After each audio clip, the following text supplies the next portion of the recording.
Muito boa tarde a todos. Bem-vindos a esta nova conferência do Clube de Lisboa, onde vamos debater um tema que nos, enfim, por vezes consome quando tratamos destas questões, que é a União Europeia. Que União Europeia e para que admirável mundo novo. Mas, antes de mais, deixem-me só avisar que quem quiser, ou melhor dizendo, em inglês, I remind you that anyone who wants to access this debate in English should do so using in the Zoom platform, using the simultaneous translation that is in the bottom of, in the option bar at the bottom of your screen. Please. E voltando então para o caso de haver espectadores em inglês. Voltando então ao nosso tema, eu gostaria de apresentar este debate que, como já disse, será sobre que União Europeia e para que admirável mundo novo. Terá a participação da comissária Elisa Ferreira, da comissária de Portugal, para a coesão e reformas, e que tem, entre outras coisas, a responsabilidade dos fundos europeus, precisamente de coesão, de estabelecer um quadro legislativo e de ajudar a fazer as reformas estruturais. E, por outro lado, temos também o Fernando Medina, Presidente da Câmara de Lisboa, ex-secretário de Estado e também economista.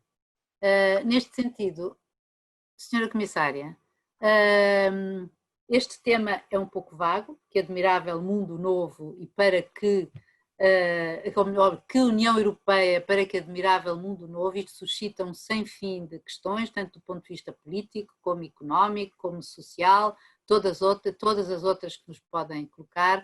Como é que vê este papel, nomeadamente de um ponto de vista político, que a União Europeia pode assumir nos tempos que correm?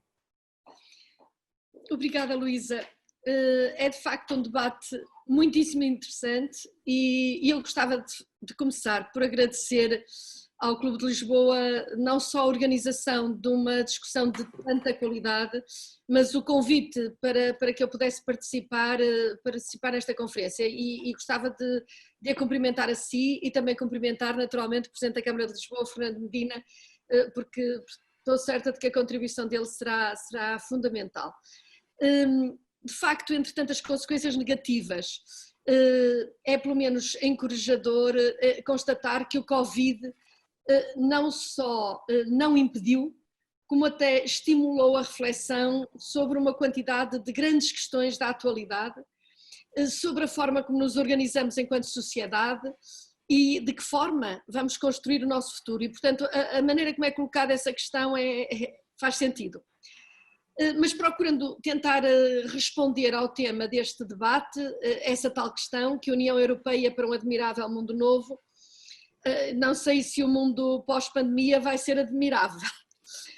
De resto, a própria distopia de Huxley que previa no seu livro era um bocadinho assustadora, não era só admirável.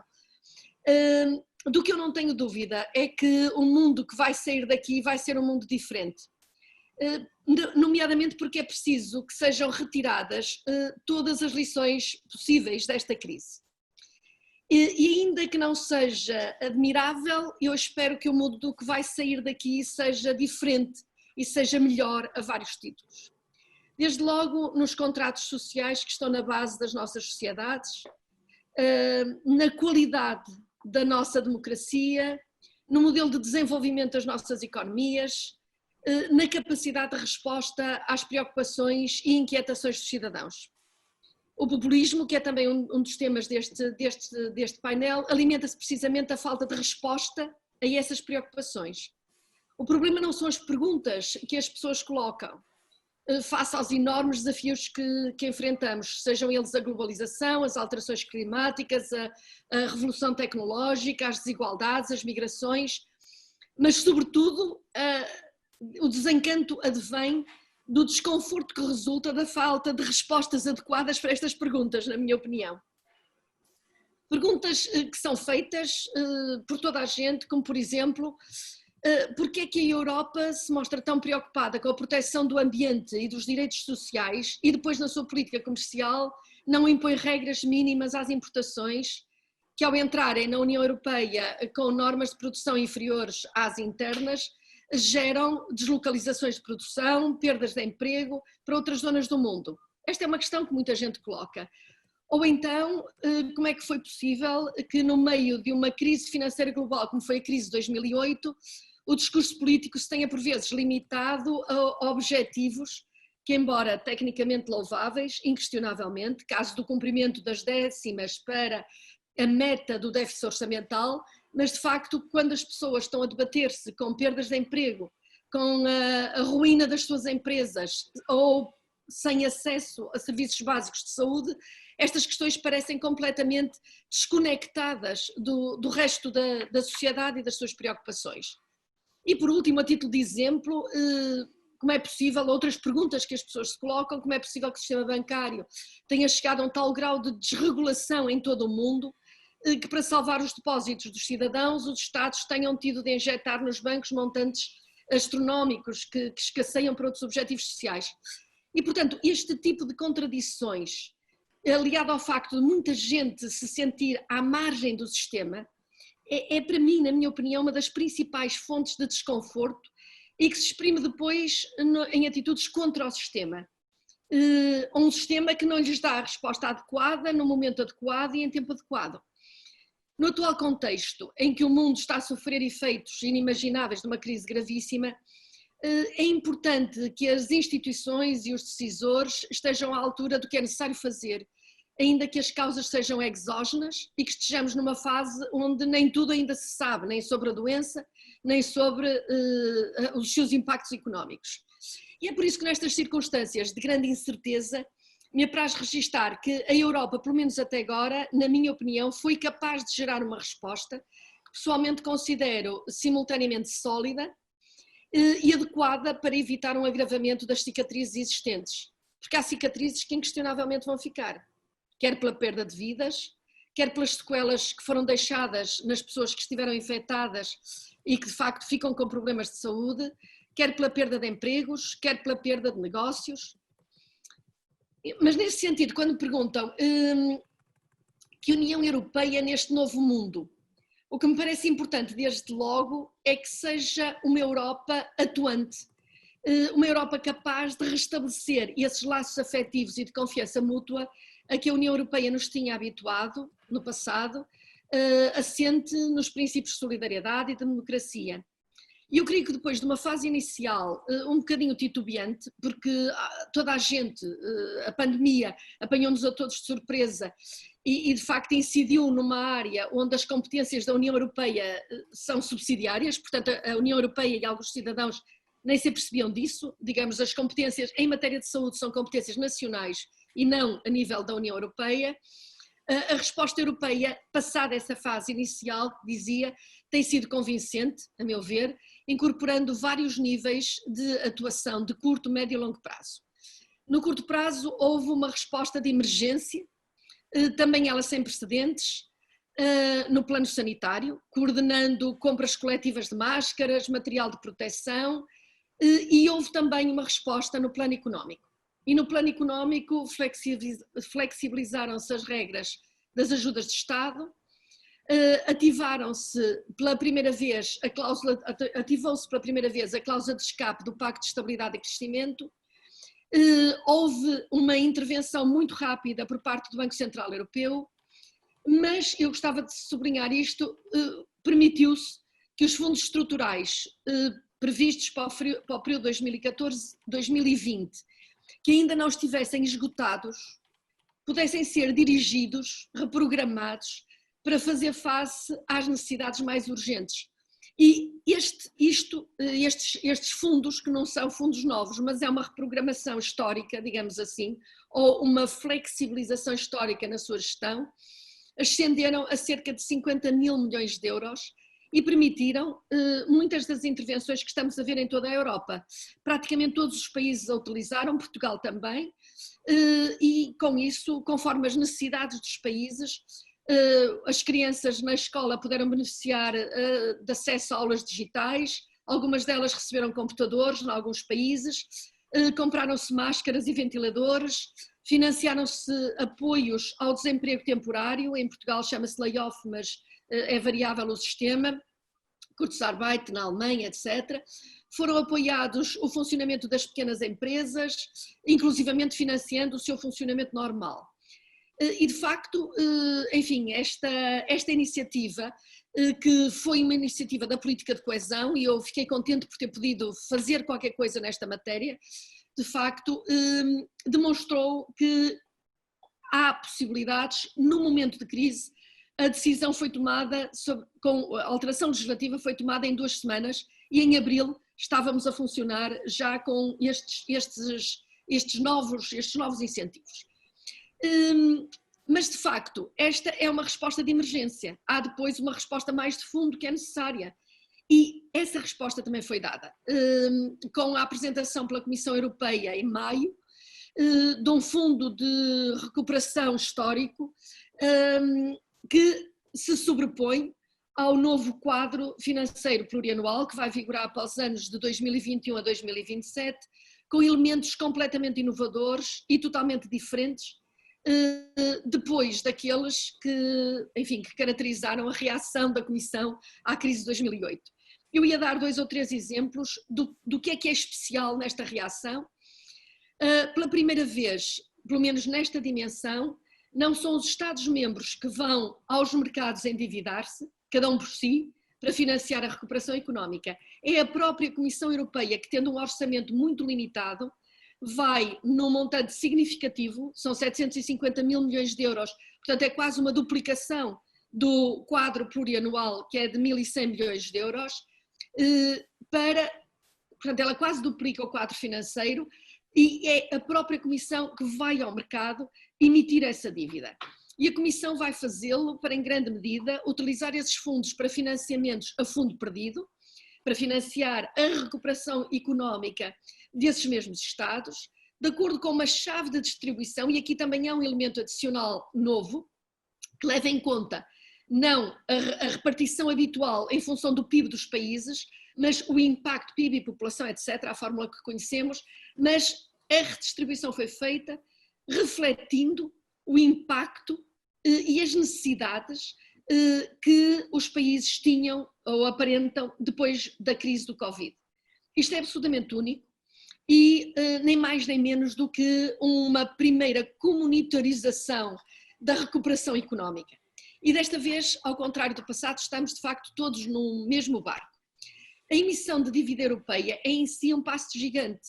Ela supera anos, e a Luísa acompanhou isso, anos infindáveis sobre discussões sobre Eurobonds, Blue Bonds, Red Bonds, e na emergência deu-se o salto. Em segundo lugar, esta dívida não é uma dívida de infracurto prazo ou de curto prazo, é uma dívida que vai ser reembolsada entre 2027 e 2057, portanto de muito longo prazo. Mas a Comissão, e este é um elemento adicional, propõe que esta dívida não tenha de ser reembolsada pela chave habitual dos Estados, mas por novas fontes de receitas para o orçamento da União Europeia, como por exemplo a taxa sobre os plásticos, o alargamento do comércio europeu de licenças de emissões poluentes a setores que não estão cobertos neste momento, uma taxa sobre as grandes empresas tecnológicas. Há várias ideias que estão neste momento em debate. Não se trata de desviar receitas dos Estados-membros para criar novas receitas. O que se está a fazer é utilizar áreas que não estão cobertas e onde há uma dimensão supranacional, por exemplo, nas emissões associadas à aviação ou nos produtos financeiros. É uma dimensão supranacional, é uma dimensão global, e aproveitar esses recursos para reforçar o orçamento, e é um assunto que está hoje muito no centro da agenda, ao contrário do que esteve, enfim, ele foi muito debatido, mas não estava no centro da agenda de decisão. Em terceiro lugar, porque a gestão do dinheiro assenta fortemente no método comunitário, ou seja, terá uma presença muito forte da Comissão Europeia, com a transparência e os controlos democráticos adequados. Está também assente em planos a apresentar pelos Estados-membros e não decididos a nível da União Europeia. Este modelo é o oposto, por um lado, da intergovernamentalização das decisões a que assistimos no passado, e por outro, da imposição de modelos que teve a sua hipérbole no tempo das troicas. Uma quarta diferença que eu também gostava de assinalar face ao passado é que alguns investimentos que nunca puderam ser assegurados pelo orçamento comunitário são agora sugeridos como parte do processo de recuperação. E estou-me a referir em particular à possibilidade de financiar não apenas projetos atomizados, mas reformas de fundo que ajudem os países a crescer numa base de maior qualidade e coesão. É possível, se os países assim o quiserem, financiar a fundo perdido reformas, por exemplo, da administração pública, dos sistemas educativos, dos sistemas de saúde, do modo como se faz a gestão das florestas, e isto também é completamente único e inovador. Naturalmente que há condições que vão enquadrar o diálogo, mas é um diálogo entre a Comissão Europeia e os Estados-membros para a estruturação exatamente destas trajetórias de recuperação, nomeadamente o respeito pela conformidade ambiental, a utilização de tecnologias modernas e digitais, portanto uma recuperação virada para a frente e não reproduzindo o passado, e as reformas têm de assentar em princípios de coesão territorial e social, porque não podemos estar a fazer com as reformas uma ação que entra em contradição direta com os fundos estruturais que são destinados exatamente à coesão. Em termos concretos, cada país terá de assegurar a coerência dos planos de reformas também com as recomendações originárias do chamado semestre europeu de coordenação das políticas económicas e com os planos nacionais de energia e clima, mas nada disto tem o grau de restrição de obrigatoriedade que vimos no passado, porque a nova agenda é uma agenda muito mais qualitativa, estratégica, de médio e longo prazo, completamente diferente das experiências do passado que assentavam numa lógica de pura conformidade orçamental. Portanto, temos um conjunto de instrumentos sem precedentes, o prolongamento da flexibilidade da política de coesão num programa de base regional que faz parte, vai ser financiado por este novo instrumento e que vai durar em princípio até 2023, é de facto um prolongamento desta flexibilidade que foi introduzida na situação de emergência e a que chamamos REACT-EU. Ele vai ter para a União Europeia um valor de 47,5 mil milhões de euros e é de facto destinado a um misto de transição para um novo período de programação financeira, mantendo algumas das flexibilidades do período de emergência. Continuamos a ter o quadro plurianual tradicional, que vai agora vigorar entre 2021 a 2027, no valor de aproximadamente 1,1 bilhões de euros. Uma facilidade de apoio à recuperação e resiliência no valor de 672,5 mil milhões de euros para promover reformas estruturais qualitativas de longo prazo. E as redes de segurança que foram criadas logo no início da pandemia, que são os empréstimos aos Estados para financiar os sistemas de trabalho temporários, em particular o programa SURE, e os apoios dos Estados aos Estados e empresas no valor de 540 mil milhões de euros, mas estes são empréstimos que se somam às intervenções do Banco Central Europeu. Se os países e a Comissão Europeia souberem utilizar estas enormes e inéditas oportunidades da forma mais adequada, eu penso que se dará um passo histórico na vida da Europa. Neste momento, o que é necessário é uma visão estratégica e bons projetos, mas a responsabilidade é inquestionavelmente muito grande.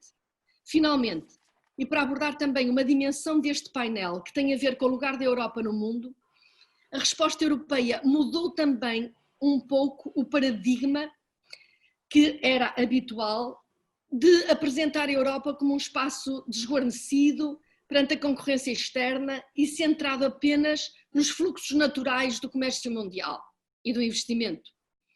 Hoje a Europa fala, como não falava antes, de reabilitar uma política industrial, de recentrar internamente certas operações críticas de produção, de forma a garantir, ou pelo menos salvaguardar, a sua autonomia estratégica, sem perder o seu caráter de economia aberta. Estou a falar, por exemplo, da indústria, da ciência e da tecnologia, do controle da investigação em matéria de saúde ou do controle sobre algumas plataformas digitais em que nós todos operamos. De certa forma, a Europa perdeu a aparente ingenuidade em que vivia, ou em que o mainstream, pelo menos, vivia. durante o período que precedeu esta crise. A nossa credibilidade externa depende também da qualidade da nossa resposta interna. E a resposta interna neste momento, a meu ver, foi até agora adequada. O próprio modelo de resposta interna, por exemplo, a ida aos mercados, vai tornar a Comissão Europeia no principal emissor de dívida pública nos próximos anos, o que é uma forma também de reforçar o papel internacional do euro e apostar em instrumentos inovadores, como, por exemplo, um lançamento efetivo e forte institucional dos green bonds, de que tanto falamos há tanto tempo. A consciencialização por parte da União Europeia do seu papel estratégico no mundo e o facto de estar a organizar-se internamente para o exercer efetivamente, constitui em si, a meu ver, uma mudança radical de paradigma e de posicionamento. Eu acredito que esta nova postura, mais determinada, vai contribuir para uma Europa mais coesa, uma Europa mais solidária e, espero eu, uma Europa mais próxima dos cidadãos e em que os cidadãos se revejam efetivamente como nós, portugueses, que também sou, nos revimos no nosso passado. E, portanto, eram estas palavras que eu gostava de deixar como introdução. Muito obrigada. Muito obrigada, Sra. Comissária, que nos traçou aqui um retrato fiel, mas também otimista, do que é e tem sido o papel da União Europeia nesta crise, que é óbvio e evidente que atuou de uma maneira muito mais célere e eficaz do que na crise anterior. Mas exatamente porque nem sempre as pessoas e os homens e as mulheres aprendem a retirar lições, nomeadamente a lição de 2008, nomeadamente em relação ao setor bancário, pegando naquilo que disse a comissária, a senhora comissária, sobre acredita que nós vamos ter um mundo melhor porque seremos capazes de retirar todas as lições possíveis desta crise. Eu gostava de perguntar ao Dr. Fernando Medina se efetivamente pensa que isso será possível, se não cairemos outra vez no mesmo erro, uma vez que esteja ultrapassada esta crise brutal, que ainda ontem o nosso presidente, Marcelo Rebelo de Sousa, dizia que era uma crise económica e social que iria demorar anos e que, além de mais, acusou, aliás, a comunidade internacional de ter falhado, ou melhor, os poderes do mundo terem falhado ao decidirem atuar sós. Não referindo-se, obviamente, à União Europeia, mas embora dentro da União Europeia tenha havido, no princípio, algum desacerto de posições. E eu, desculpe, antes de lhe dar a palavra, eu queria só avisar uma coisa que eu me esqueci. As pessoas que quiserem colocar questões, por favor, façam no Q&A, nas perguntas e respostas, e não no bate-papo ou no chat, porque nós vemos no Q&A, está bem? Muito obrigada. Estou Fernando Medina. Olá, muito obrigado, muito boa tarde a todos. Eu quero agradecer ao Clube de Lisboa o convite, saudar muito em especial a nossa comissária, nossa por várias razões ao mesmo tempo, dar-lhe um grande abraço, também a Luísa Meireles, é um gosto estar aqui com todos. Eu que não costumo ser muito otimista e que durante muitos anos, infelizmente, tivemos todos que acompanhar o que foi o problema do evoluir da crise de 2008, eu acho que a resposta que nós temos montada pela Europa devolveu-nos a confiança na Europa.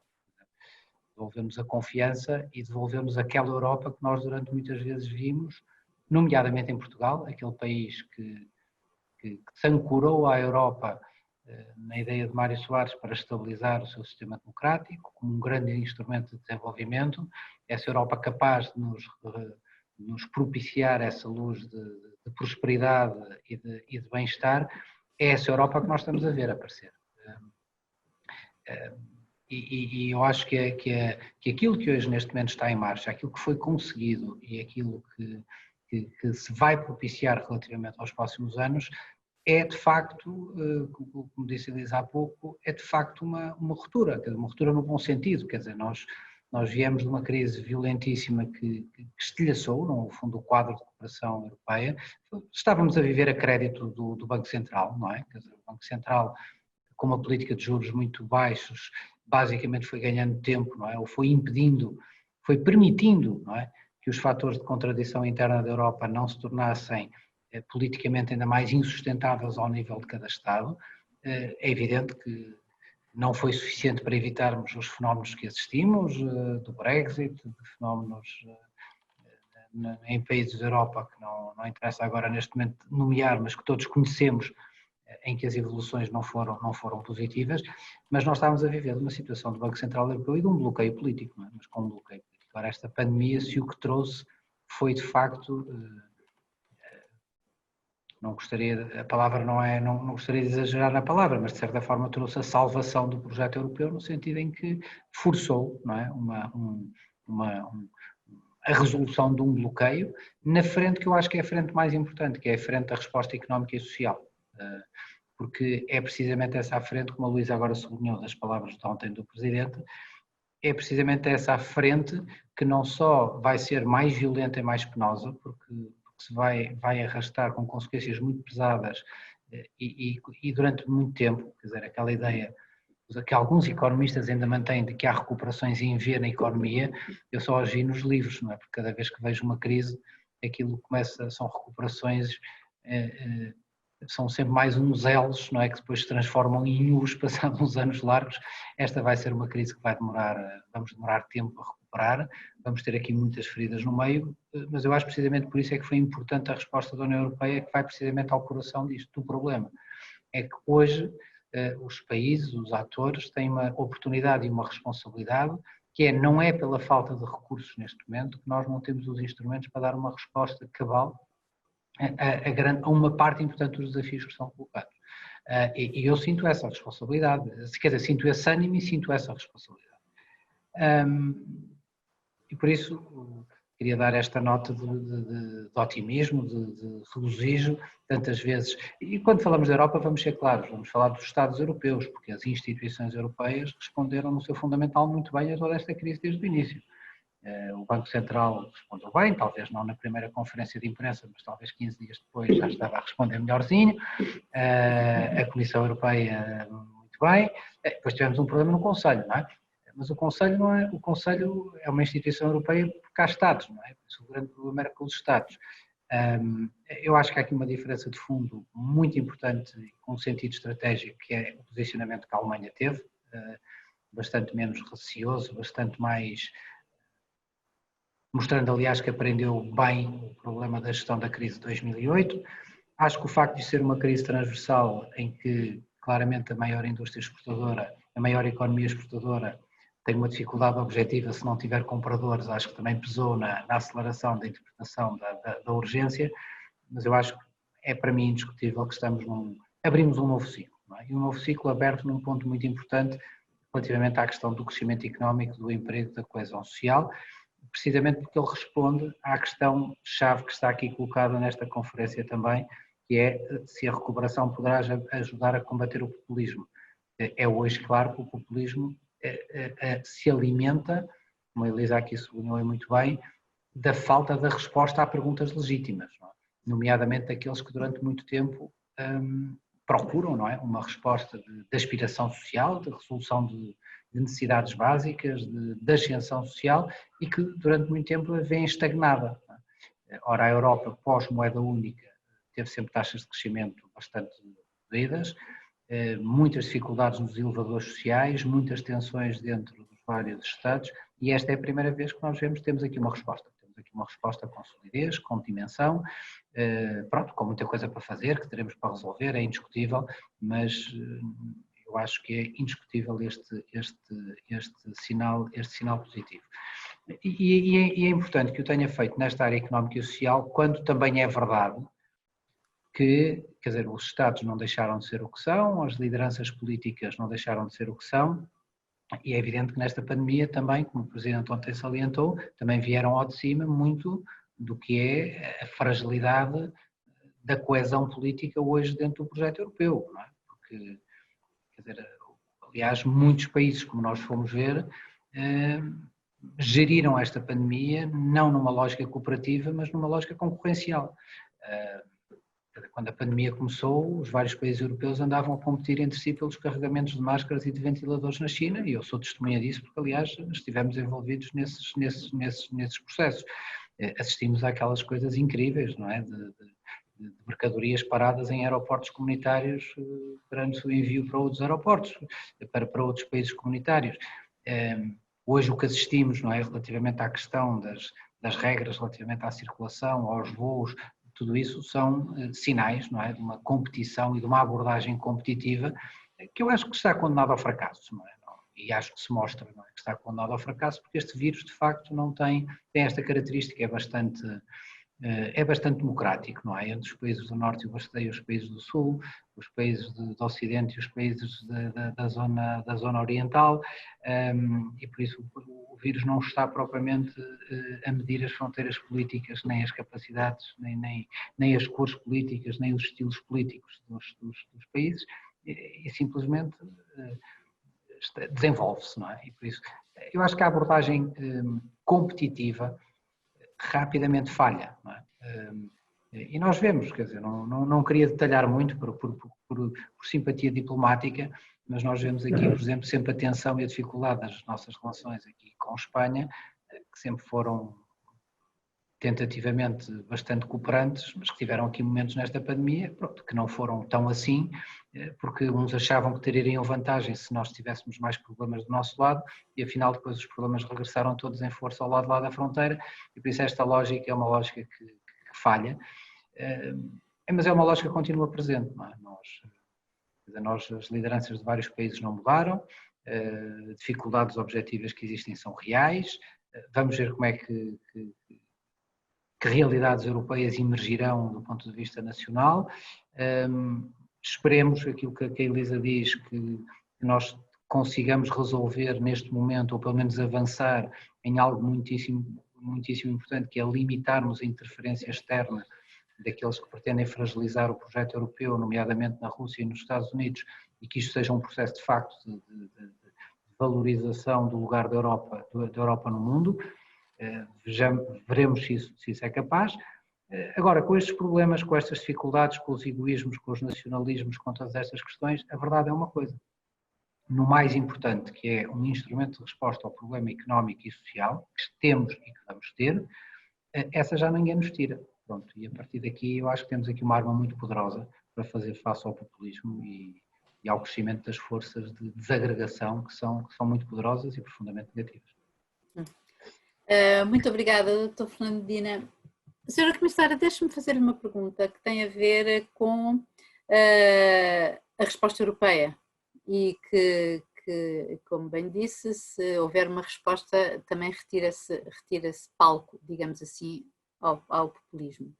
Mas tendo em vista, digamos, que a idiosincrasia, as contradições próprias da União Europeia e que também se voltaram a ver neste Conselho Europeu, que decorreu ontem e hoje,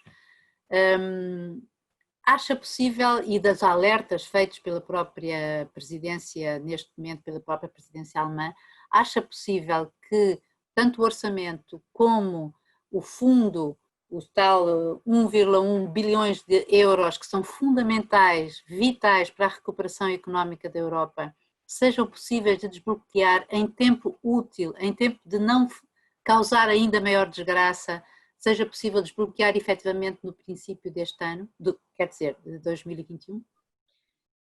Luísa, é muito importante essa questão, porque no fundo toda a tecnologia, digamos assim, de aprovação, ou a estrutura de aprovação da proposta da Comissão passa por uma série de etapas. Para tentar ser sintética e responder à sua questão, a Comissão fez a proposta, o Conselho Europeu, portanto os Estados-membros, como estava a dizer e muito bem o Fernando Medina, alteraram alguns aspectos, negociaram aquelas noites terríveis em que o primeiro-ministro português estava ativíssimo também lá em Bruxelas, mas chegaram a um acordo e agora falta o Parlamento dar as suas autorizações, e essa autorização é fundamental para que, digamos, a proposta que a Comissão faz, que no fundo é a base de tudo isto que estamos a propor para o futuro e que corresponde à ida ao mercado, emitir essa dívida, sendo uma dívida há 30 anos, tem de ter uma garantia de pagamento e essa garantia de pagamento é dada através do próprio orçamento da Comissão Europeia, através de um pedido de autorização que a Comissão fez, de utilizar a margem para os recursos que alimentam o seu orçamento ser alargada dentro de uma margem que está prevista nos tratados e que pode ir até 2%, mas neste momento é de 0,8%, portanto é um valor pequeno e tem uma margem para poder ir aos mercados. Tem de ter autorização para isso, mas a seguir essa autorização também tem de ser dada pelos parlamentos, conforme digamos, as estruturas organizativas democráticas dos vários Estados-membros. Os parlamentos nacionais, em muitos casos, também têm de ser ouvidos e, portanto, têm de votar essa possibilidade do respectivo Estado assumir um compromisso de ir reforçar o orçamento europeu através dos meios habituais de reforço quando chegarmos ao momento de reembolsar a dívida. Ora, esse processo é o processo que neste momento está em curso.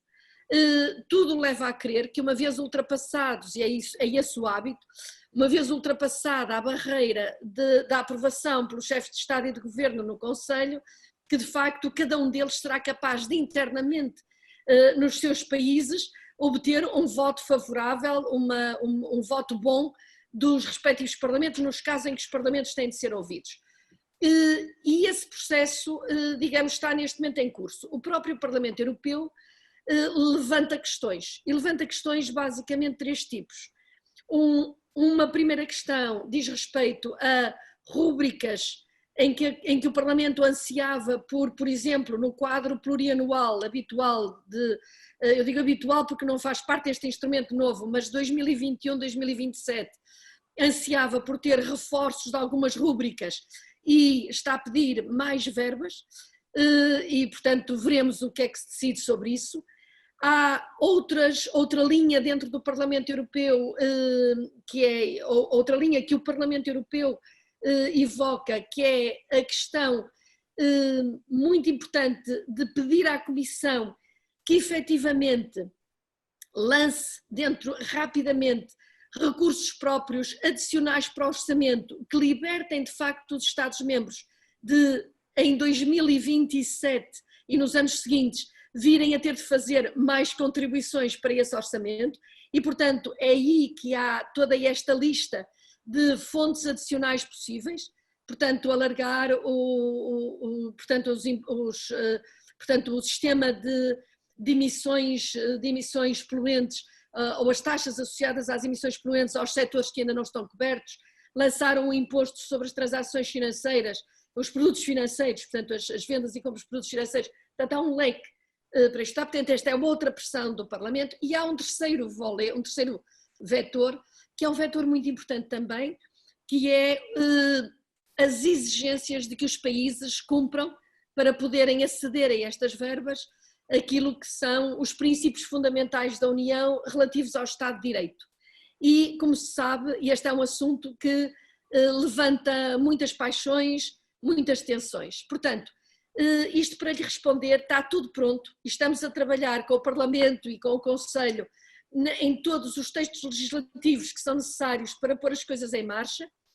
Os trílogos, chamados trílogos, estão a decorrer com imensa intensidade entre os 3 organismos, portanto estamos a fazer todo o trabalho técnico, mas não lhe escondo que há alguns elementos políticos, um deles é como é que se vai resolver com o Parlamento Europeu esta autorização e, digamos, a aprovação por parte do Parlamento Europeu das propostas da Comissão e que passa por tratar politicamente estes temas, e há depois o processo que, enfim, vai demorar 1 mês, 2 meses, se tudo correr bem, de ratificação nos casos em que é necessário pelos Parlamentos Nacionais da autorização de que a Comissão tem necessidade de ser provida para poder ir ao mercado. Portanto, de qualquer modo, digamos, é possível começar a operar com estes instrumentos a partir de 2021, sendo que, entretanto, não podemos esquecer isto, ainda há verbas para gastar do quadro comunitário ou do quadro plurianual que termina neste ano e que vai gerar pagamentos até 2023 e o próprio CRI, isto é, esta flexibilidade que nós introduzimos, está a operar, está a funcionar. Se quiser, no caso português, os valores são para cima de 1.000 milhões de euros, aqueles que foram reprogramados, e, portanto, digamos, está a chegar cotidianamente o dinheiro aos países, à medida que, de facto, as candidaturas, as propostas vão sendo trabalhadas. E estamos abertos na Comissão também, e estamos a trabalhar com os Estados-membros para preparar os programas que os Estados-membros têm de apresentar, e alguns são já no próximo mês, e durante daqui até dezembro haverá todo um trabalho com os Estados-membros para que eles tenham interlocução na preparação, quer do quadro plurianual de 2021-27, quer no programa de reformas, quer ainda na utilização do tal REACT-EU, de que falei, quer ainda na utilização de uma outra linha que não é tão visível, mas que é importante, que é um fundo de transição justa para ajudar à transição nas zonas onde a transição seja mais penosa, a transição energética, diria eu. Senhora Comissária, então, deixe-me ver, já temos várias perguntas na nossa secção de perguntas e respostas, e eu gostaria de colocar uma delas a Fernando Medina, que é a propósito da economia social, visto que é considerado que esta situação, considerando o papel da economia social na resposta à situação que estamos a viver, no apoio às comunidades e na resposta à criação de empregos e emergência das iniciativas locais, a pergunta é: vão ser canalizados meios e instrumentos financeiros específicos para reforço destas entidades? Vamos conseguir criar em Portugal, à semelhança do que acontece noutros países da União Europeia, um plano de ação para a economia social? Obrigado. Eu agradeço a pergunta, embora ela no seu concreto tem que ter uma resposta mais precisa por parte do Governo, quem está no fundo a preparar o global, não é, dos instrumentos. Agora, o meu conhecimento e a minha motivação e até decisão do ponto de vista da área metropolitana de Lisboa e do município de Lisboa é claramente que sim. A economia social tem no nosso país responsabilidades muito importantes na medida em que está na economia social um conjunto de respostas sociais em áreas vitais. Toda a resposta ao nível das creches é, no seu fundamental, respondida ao nível de instituições de economia social. Todo o sistema relativamente à intervenção na área da terceira idade, nomeadamente toda a dimensão dos lares, está hoje entregue sob responsabilidade de instituições de economia social, com financiamento público significativo, mas estará aí.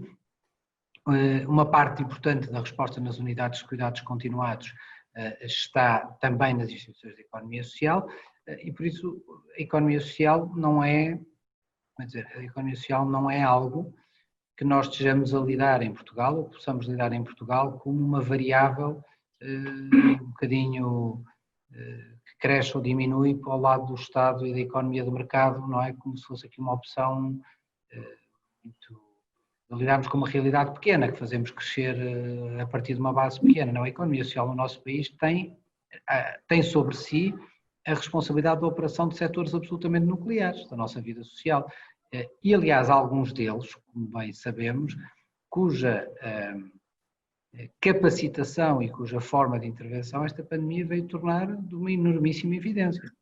Nós, o Governo, aliás, já o anunciou, que um dos pontos fundamentais, um dos blocos fundamentais do programa de recuperação, e agora permitam-me, aliás, que fale não do programa de recuperação, mas do que é este grande programa de financiamento, porque nós basicamente ele está a ser construído de forma articulada e bem entre o que é o plano de recuperação, entre o que é a flexibilização e a utilização das verbas ainda do atual quadro comunitário, o plano de resiliência, de recuperação e resiliência, mas também já o futuro quadro comunitário, o futuro ciclo de programação, porque isto tem que ser visto em conjunto. Aliás, surpreende-me, aliás, o muito baixo nível de debate público que está a ter, e político, aliás, também, que está a ter este momento, porque o país neste momento está a decidir um pacote global de quase 60 mil milhões de euros que vai formatar o que é o grande, quer dizer,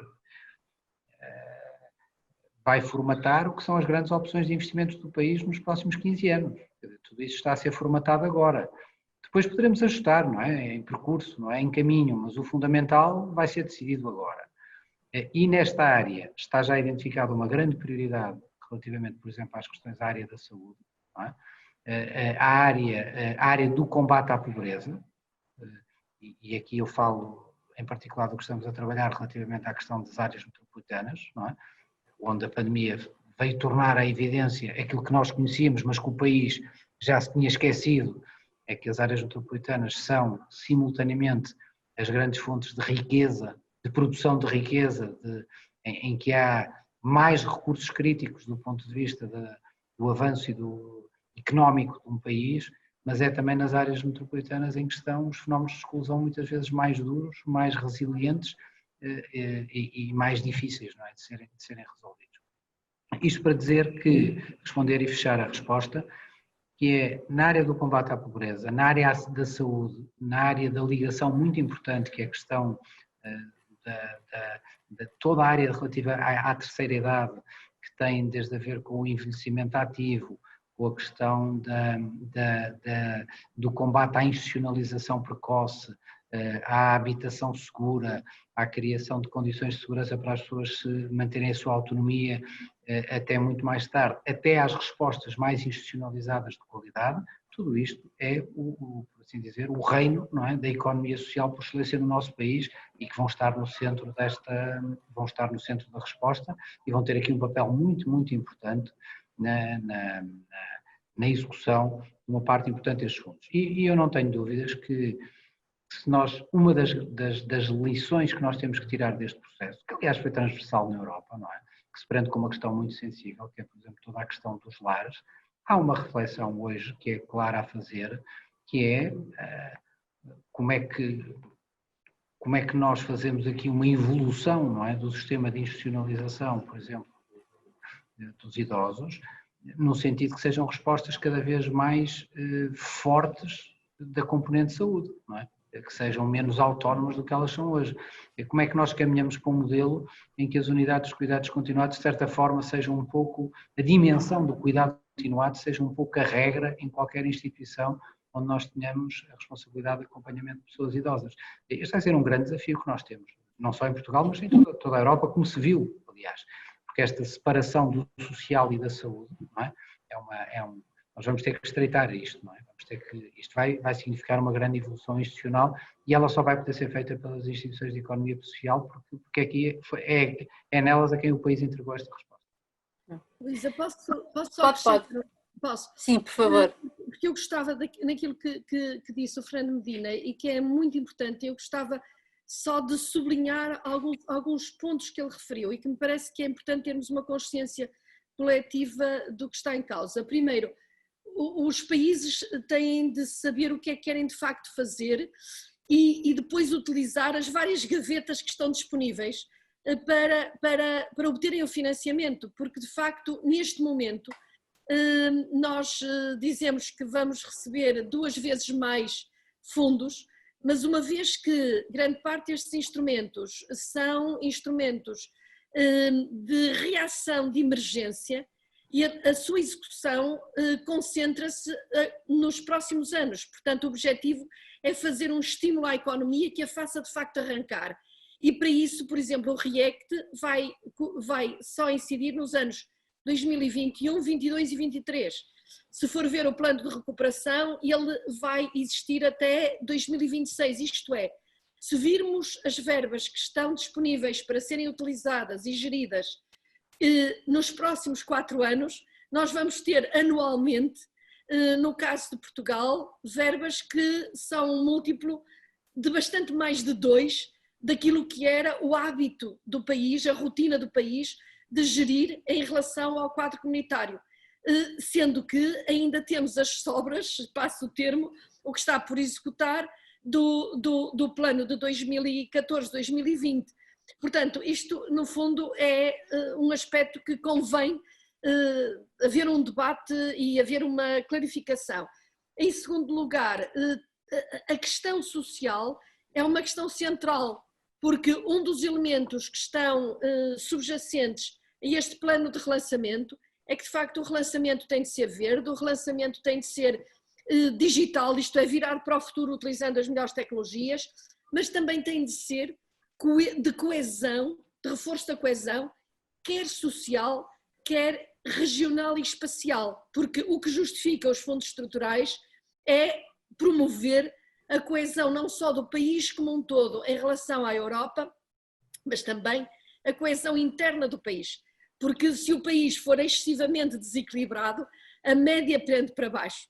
Se o país não resolver o problema do atraso de duas regiões, norte e centro, que continuam a ser regiões muito populosas e com um baixo nível de desenvolvimento, por muito que alguns polos se desenvolvam, a média do país não levanta, por uma questão matemática pura. Portanto, isto também significa haver uma atenção para as áreas metropolitanas e para a envolvente da cidade-núcleo, mas haver também uma atenção para alguma possibilidade que neste momento pode ser mais viável do que no passado, de termos cidades médias que contrapunham o excesso de pressão que é feita sobre as metrópoles, sobre isto existe para toda a Europa, isto é, a pandemia também mostrou que a proximidade física às vezes tem mais custos do que vantagens e, portanto, e que é possível trabalhar com alguma distância física e, portanto, um desenvolvimento multipolar acaba por ganhar uma outra legitimidade no pós-pandemia relativamente a digamos, um deixar correr as coisas e acabar por ter dentro das cidades mais desenvolvidas grandes polos, grandes centros, grandes bolsas de exclusão social que acabam por ser difíceis de conter e de gerir. Portanto, isto de facto é toda uma lógica que tem de ser percebida.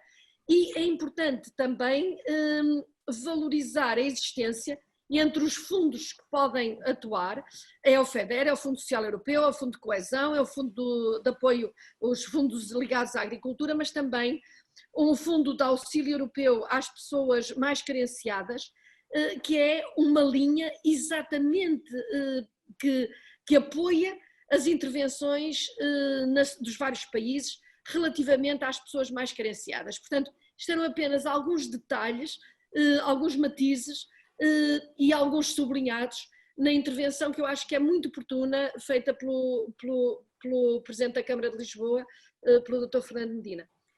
Eu tenho aqui já imensas perguntas.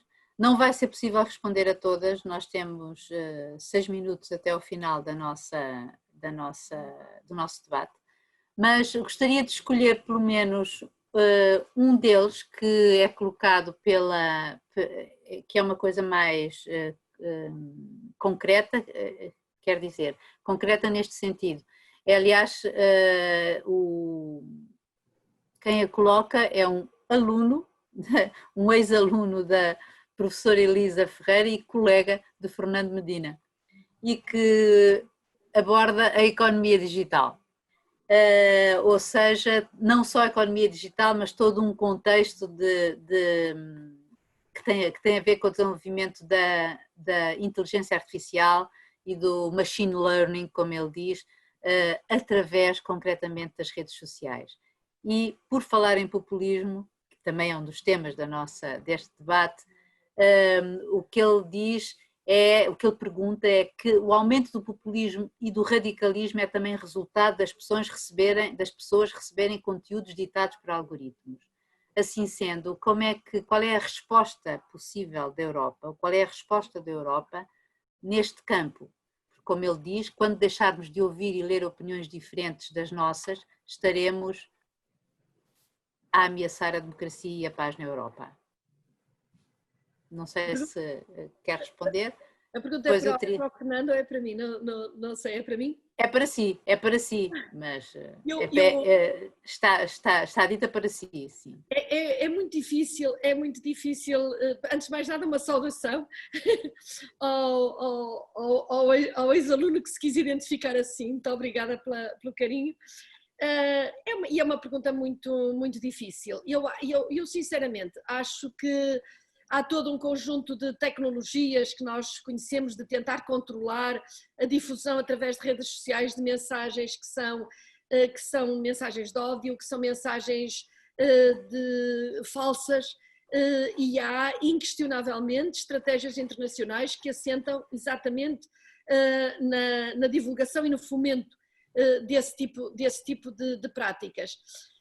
Dito isso, eu acho que a grande barreira contra esse tipo de mensagens e esse tipo de informação é a cultura das pessoas e uma informação por contraponto deste género que estamos a fazer aqui. Estamos a utilizar as redes sociais e estamos a esclarecer mutuamente num espaço de tolerância, num espaço de discussão, mas eu acho que não há nada melhor do que a educação, a cultura e a informação e o acesso à informação, que é a informação responsável, e as pessoas começam também elas a afastar-se de determinado tipo digamos, a questão fundamental é o cidadão não estar completamente desprotegido, incapaz de ter sentido crítico, incapaz de ser, digamos, ele próprio um ator, um filtro relativamente àquilo que lhe chega pelas redes sociais, e isso só se faz através de educação, através de debate, através de discussão e através de uma partilha muito grande da informação e daquilo que são os valores nos quais nós temos de estruturar a nossa sociedade. Portanto, a resposta não é fácil, é um trabalho que nós todos temos que fazer, mas que eu acho que é o único veículo, não estando a desvalorizar com isto tudo aquilo que é preciso fazer, entretanto, relativamente ao uso e abuso das redes sociais, e aí torna a haver uma certa inocência, porque de facto muitas redes acabam por aceitar e não ter filtros mínimos para controlarem, processos de informação que são totalmente inaceitáveis, nomeadamente o apelo ao ódio, que acaba por existir e não pode existir em sociedades democráticas. Mas não é uma resposta simples.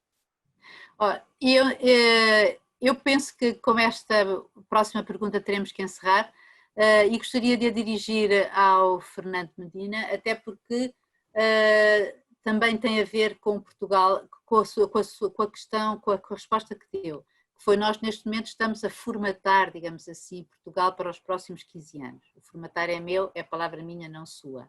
O que implica, obviamente, a grande noção ou a grande importância dos compromissos políticos, porque isto vai para além de qualquer do governo em funções e de outros governos e de governos futuros.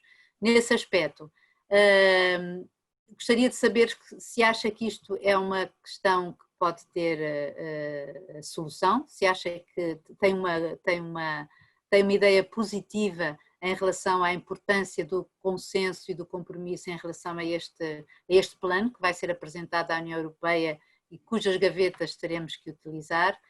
E, por outro lado, também gostava de lhe colocar uma outra pergunta que um outro espectador nos coloca, que tem a ver também com os condicionalismos, ou melhor, os circunstancialismos da aprovação de todo o orçamento e todo este plano, da aprovação da União Europeia, do Parlamento Europeu, etc., e da dependência das regras do Estado de Direito e da Hungria e da Polónia, nomeadamente, como ele aqui cita, se eventualmente este também não seria um momento de aproveitar para reformular o sistema de representação democrática junto das instituições europeias, no sentido de contrariar a rarefação representativa e, portanto, a legitimidade democrática das mesmas. Quer responder? Muito obrigado. Muito obrigado. A ver, eu acho que a ideia do compromisso relativamente àquilo que está em causa, eu acho que era uma ideia absolutamente fundamental. E eu acho que talvez, quer dizer, que talvez surpreenda um pouco, quer dizer, acho que é um elemento muito negativo da nossa vida pública neste momento, é que nós temos o momento em que estamos a decidir, e acho que a palavra certa é mesmo essa, é formatar grande parte do que vão ser as nossas opções, é algo que está a passar dentro do dito país político como se fosse assim uma coisa que, bom, estamos todos mais ou menos de acordo, quer dizer, ou que não se sabe bem o que é, ou que não há aqui um grande debate, quer dizer, estamos mais a prestar uma atenção a uma aprovação, que é importante, não desvalorizo, mas da discussão das medidas concretas do orçamento deste ano, nós estamos a discutir ao mesmo tempo o que é que vão ser os orçamentos de investimento dos próximos 15. É que, vamos lá ver, os recursos do Estado em matéria de investimento, no seu fundamental, estão a ser formatados agora. É que depois disto não há muito mais. É que não há depois outra coisa para dizer, mas depois disto há aqui uma outra coisa que depois vamos discutir. Não há. O país, aliás, é a última oportunidade. Não é, não é a última oportunidade. É a verba que vamos ter nos próximos anos e como disse muito bem, e é uma verba muitíssimo significativa. Por isso, se nós, vamos lá ver, nos últimos anos, pelo menos desde a década de 90, que Portugal cada vez mais ficou dependente, a nossa capacidade de investimento ficou dependente dos fundos comunitários e depois durante um período para algumas coisas de parcerias público-privadas, quer dizer, os fundos nacionais estritamente afetos, aquele antigo PIDAC, que era sempre um grande motivo de animação política no país, foi desaparecendo, até que deixou de ser um alvo de discussão política. Por isso, quando se discute investimento, o que é que se discute? Discute-se como é que ele se financia, ele financia-se em fundos comunitários, fundamentalmente na política de coesão, há alguma coisa, quando digo alguma coisa são muitos milhares de milhões em Banco Europeu de Investimentos, durante algum período em parcerias público-privadas, mas recursos nacionais da dívida pública nacional começou a escassear. Ora, nos próximos anos não vai ser muito diferente. Por isso, o que nós estamos aqui a discutir é mesmo a grande fonte de financiamento. É como se nós, de hoje para amanhã, quer dizer, qualquer um, se a Luísa tivesse que discutir o que é que vai fazer com o seu salário, com a sua parte do seu salário destinada a investimento na próxima década, e dissesse, isso não interessa, mas quero discutir as compras da manhã. Quer dizer, isto é muito difícil de aceitar. Quer dizer, eu acho que o país precisa aqui de um certo sobressalto do ponto de vista do debate. E dizendo uma coisa, completando aqui uma coisa muito importante, que a Ferreira disse, que é o seguinte, eu acho que a Europa fez aqui o seu papel.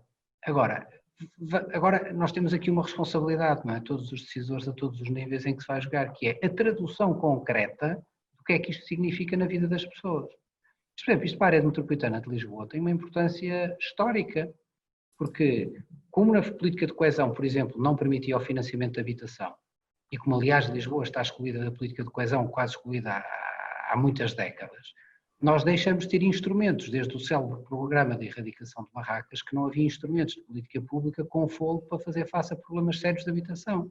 Mas esses agora ficaram nas imagens dos telejornais todos. Não é? Quer dizer, agora com o Covid finalmente houve pessoas que perceberam que existe um bairro da Jamaica. Perceberam quando a situação se agudizou em Lisboa que o problema da concentração nos bairros, do problema da desigualdade, do problema das periferias urbanas, que eram problemas que o país não tinha resolvido. Ora, o que este programa vai dar é a oportunidade, com programas de combate à pobreza, com programas de habitação social, com programas de habitação acessível, com programas de investimento em transporte público, resolver problemas muito concretos das pessoas, da vida cotidiana das pessoas. Há bocado o César Guimarães, que era o meu colega e aluno da Elisa, que há pouco colocava uma questão sobre o populismo e sobre o papel das redes. Eu acho que estamos num momento em que vai haver, obviamente, uma regulação estatal que vai regular muitos destes aspectos. Mas o que este plano tem, e por isso é que eu estou tão otimista e não poupo muito nos sublinhados da importância disto, é que ele vai nos permitir dar respostas ao pasto, por assim dizer, onde o fogo do populismo tantas vezes se incendeia, não é? Que é na falta das expectativas e das respostas a problemas concretos. Por exemplo, pergunta concreta, como é que até agora se resolve um problema numa periferia urbana de Lisboa de portugueses que descendem numa segunda ou terceira geração, mas para o qual o elevador social deixou de funcionar, em que vivem em bairros com baixas condições de habitabilidade, que demoram 2 horas para arranjar para se deslocar de viatura própria para a cidade de Lisboa, onde têm um emprego que não corresponde às suas expectativas. Se à segunda geração ou terceira este problema não está resolvido, bom, eu tenho aqui um campo muito fértil para as manifestações mais negativas do ponto de vista social. Depois as redes é um campo da expressão desse problema, não é? Mas há aqui um problema básico, não é? Do ponto de vista do que é o É um cumprimento. subproduto. Aquilo que a Elisa disse no início, que é muitíssimo importante, que é o problema do restabelecimento do contrato social. Não é? O contrato social que as pessoas fazem com o país e que fazem com a Europa, que é, nós estamos nisto porque isto nos vai permitir um cumprimento aqui da nossa ambição pessoal, familiar, social. E esse contrato que foi muito difícil de cumprir nos últimos anos, não é? É hoje um contrato que hoje nós vamos ter possibilidade de o cumprir.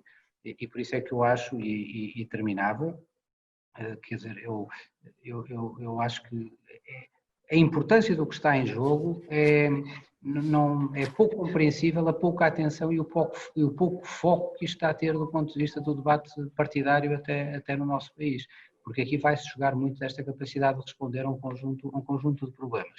Sobre a última questão que foi colocada, se não era o momento do reformismo institucional, bem, eu sou otimista, mas não tanto, não é? Quer dizer, não, acho que vamos nesta fase conseguir responder, porque eu acho que aqui de facto é a resposta mais importante.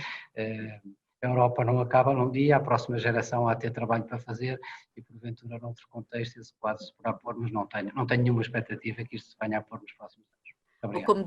Ou como dizia a Presidente da Comissão, von der Leyen, quando esteve aqui em Lisboa, há dias, não é?